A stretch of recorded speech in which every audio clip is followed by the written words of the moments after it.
Assalamualaikum warahmatullahi wabarakatuh. Bagaimana kabar kalian hari ini anak-anak? Semoga kalian selalu dalam keadaan sehat. Tetap semangat meski masih belajar dari rumah.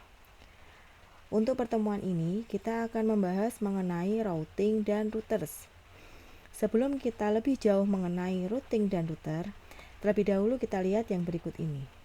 Nah, silahkan disimak. Ada dua buah laptop 1 dan laptop 2 yang saling terhubung. Laptop 1 mempunyai IP 192.168.101/24. Kemudian laptop 2 dengan IP 192.168.102/24. Nah, pertanyaannya, apakah kedua laptop membutuhkan gateway? Ini jawabannya. Untuk terhubung, kedua laptop ini tidak butuh gateway karena masih dalam satu network. Nah, untuk mencobanya, silahkan kalian hubungkan laptop kalian secara peer-to-peer dengan laptop yang lain. Atau kalian bisa simulasikan dengan menggunakan paket tracer. Sekarang kita lihat yang kedua. Dengan dua laptop juga. IP yang satu, laptop 1 192.168.101/24. Kemudian laptop yang kedua 192.168.102/24. Kemudian di situ ada switch. Kedua laptop itu terhubung dengan switch yang networknya 192.168.100/24. Nah, sekarang apakah sudah membutuhkan gateway? Kita lihat. Jawabannya sama dengan sebelumnya. Masih belum membutuhkan gateway. Karena apa? Selama tujuan paketnya masih dalam satu network. Dengan sumber paketnya tidak membutuhkan gateway. Jadi paket nantinya akan langsung dikirimkan ke alamat tujuan. Kita lihat yang berikutnya. Silakan dilihat. Ini ada dua laptop juga, kemudian ada perangkat router. Nah, di sini ada IP-nya, ada gateway-nya. Kemudian ada fast Ethernet 1, fast Ethernet 2, ETH0 dan ETH0. Nah, kita lihat di sini. Apa yang bisa kalian simpulkan dari gambar berikut? Jadi misalkan saat PC 1 mau ping ini laptop 1, dia mau ping ke laptop 2, maka paket akan dikirimkan dulu ke interface fast Ethernet 1 yang ada di router. Selanjutnya, router mengirim paket tersebut ke laptop 2 melalui interface fast Ethernet 2-nya.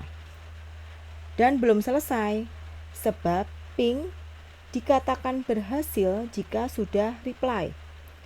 Ketika laptop 02 mengirim ICMP reply, maka paket tersebut dikirim ke interface fast Ethernet 2 router.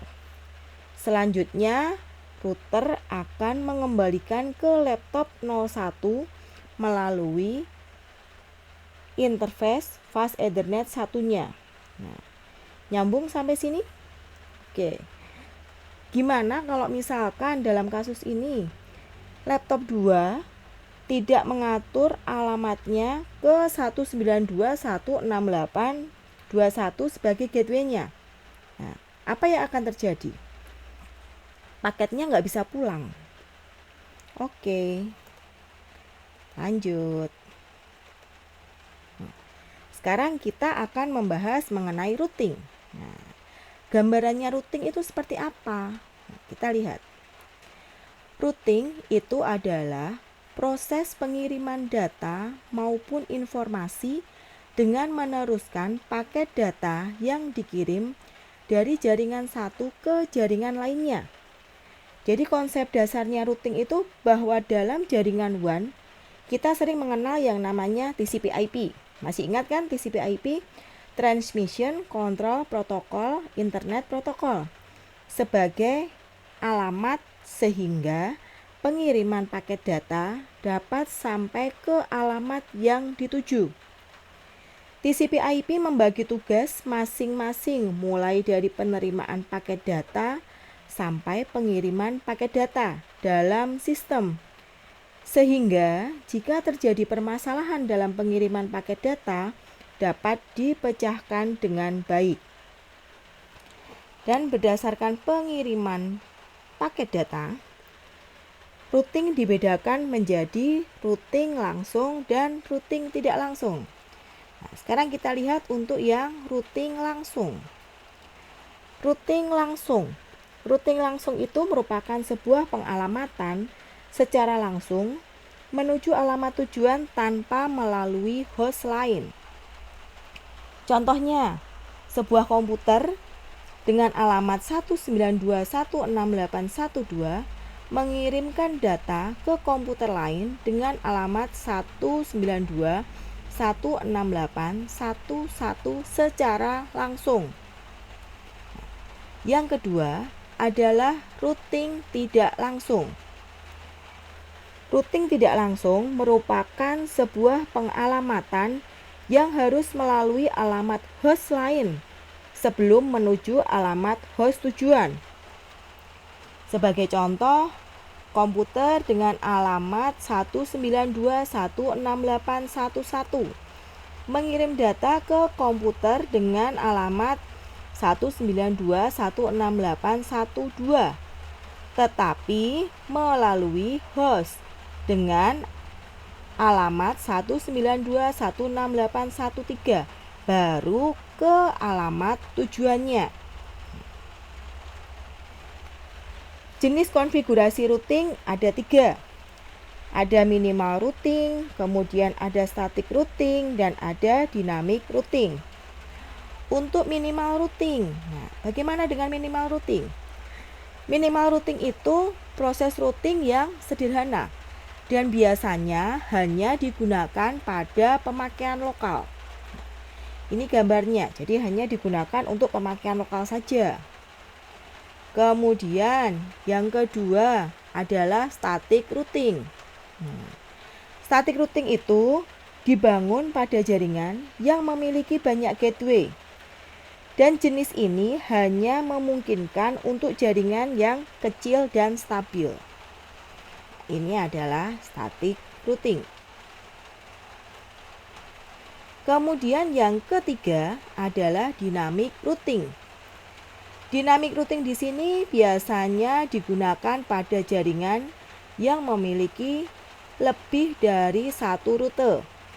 Memerlukan routing protokol untuk membuat tabel routing yang memakan resource komputer. Ini adalah dynamic routing. Setelah kita membahas routing, kita akan membahas mengenai router. Masih ingat kalian apakah router itu? Nah, ini router. Jadi router itu adalah perangkat keras. Perangkat keras dalam jaringan komputer yang berfungsi untuk menghubungkan dua atau lebih jaringan yang mempunyai protokol yang sama. Jadi mempunyai protokol yang sama. Sehingga nantinya dengan menggunakan router kita bisa menghubungkan dua IP address yang memiliki host yang berbeda. Contohnya, kita bisa menghubungkan IP address 192.168.1.2 dengan IP address 192.169.10.1. Dan router itu sangat berperan untuk jaringan berskala menengah ke atas karena digunakan untuk membagi jaringan. Nah, ini adalah cara kerja router. Cara kerja router. Jadi dia fungsi utamanya itu adalah merutekan paket atau informasi. Sebuah router itu memiliki kemampuan routing. Artinya router secara cerdas dapat mengetahui kemana rute perjalanan informasi atau paket akan dilewatkan. Apakah ditujukan untuk host lain yang satu network ataukah berada di network yang berbeda. Jadi dia digunakan untuk menghubungkan banyak jaringan kecil ke sebuah jaringan yang lebih besar yang disebut dengan internet network. Atau bisa juga untuk membagi sebuah jaringan besar ke dalam beberapa sub-network untuk meningkatkan kinerja dan juga mempermudah manajemennya. Ini adalah macam dari router. Kalau dilihat dari memiliki untuk membagi jaringan, router itu mempunyai beberapa jenis. Ada router aplikasi, sebagai contohnya ada WinRoute, kemudian WinGate. Kemudian ada router hardware. Router hardware itu dia adalah perangkat keras pada jaringan komputer yang mempunyai fungsi sebagai router dapat membagi IP address. Nah, ini router hardware. Kemudian ini ada router PC. Router PC di sini merupakan sistem operasi yang diinstal pada komputer, sehingga komputer tersebut mempunyai kemampuan untuk membagi jaringan.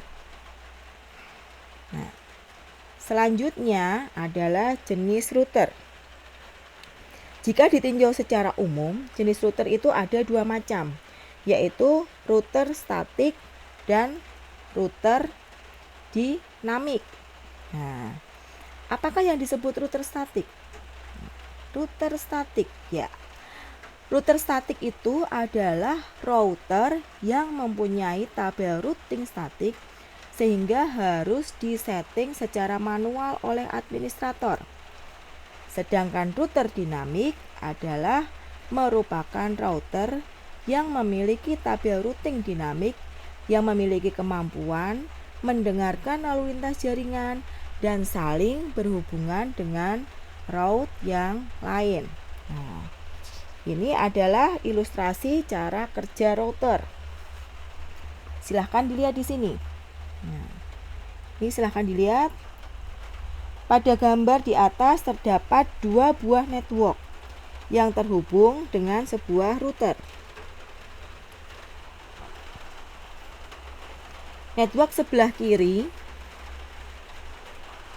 yang terhubung ke port 1 router mempunyai alamat network 192.168.1.0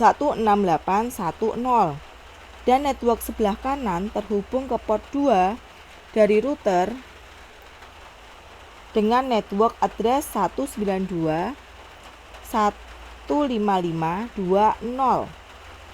Komputer A mengirim data ke komputer C, maka router tidak akan meneruskan data tersebut ke network lain. Begitu pula ketika komputer F mengirim data ke E, router tidak akan meneruskan paket data ke network yang lain. Barulah ketika komputer F mengirimkan data ke komputer B, maka router akan meneruskan paket data tersebut ke komputer B. Nah, demikian sekilas mengenai routing dan routers. Kita akan bertemu lagi di pertemuan selanjutnya. Jangan lupa tetap semangat, selalu patuhi protokol kesehatan. Wassalamualaikum warahmatullahi wabarakatuh.